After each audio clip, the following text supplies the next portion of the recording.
tulemuste eest. Ootan põnevusega, mil teie seas kasvavad välja targad ja töökad inimesed. Aga selleks jätke meelde, et kõik sõltub teist. Kindlasti ma soovin tänada ka kõiki õpetajaid selle töö eest, mida te teete, ja soovin toetada teie jätkuvat arengut. Ilusat õpetajate päeva teile kõigile!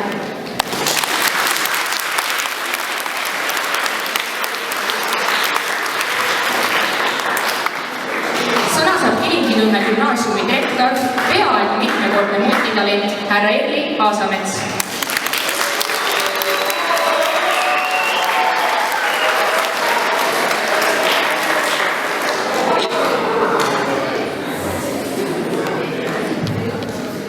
Lugupeetud õpilased, pedagoogid.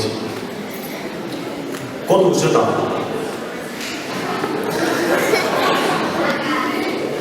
Kaks täiesti erinevad sõna.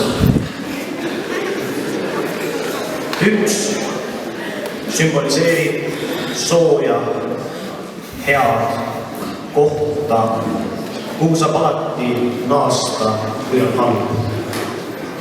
Teine aga verd, vägivalda, ebameeldivusi.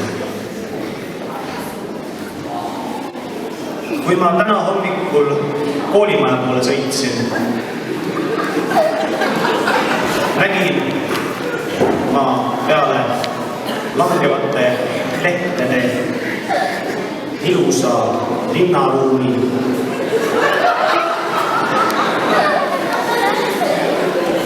ka kooli minevaid või tööle minevaid inimesi. Nendes inimestes igaühes oli peidus oma väike kodusõda. Kodusõda iseendaga. Seal oli ängi, viha, meeleheidet. Kui üleeile valiti Eesti Vabariigile uus president Kersti Kaljulaid, siis öeldi, et presidendi kõige suuremaks rolliks on rahva ja erakondade ühendamine. Ma ei saanud sellest mõttest lahti. Ma mõtestasin enda jaoks uuesti ja uuesti mõiste direktor.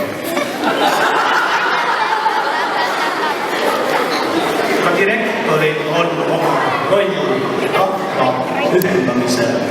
Rahvas, see olete teie õpilased ja õpilased.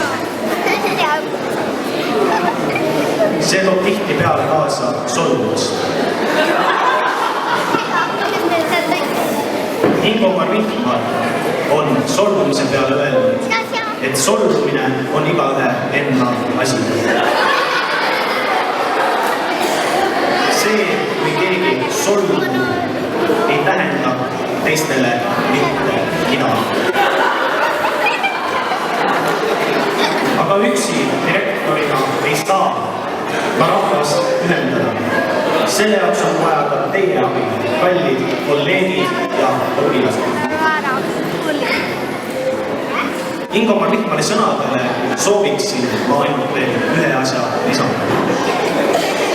See on, kui kellegi solvumine ületab igasugused balansilised piirid, siis öeldi seda inimestele. Koos leiame lahenduse parema töökeskkonna ja rahulikuma kodurahu nimel. Soovin teile kõigile ilusat kooliaastat jätku. Aitäh teile!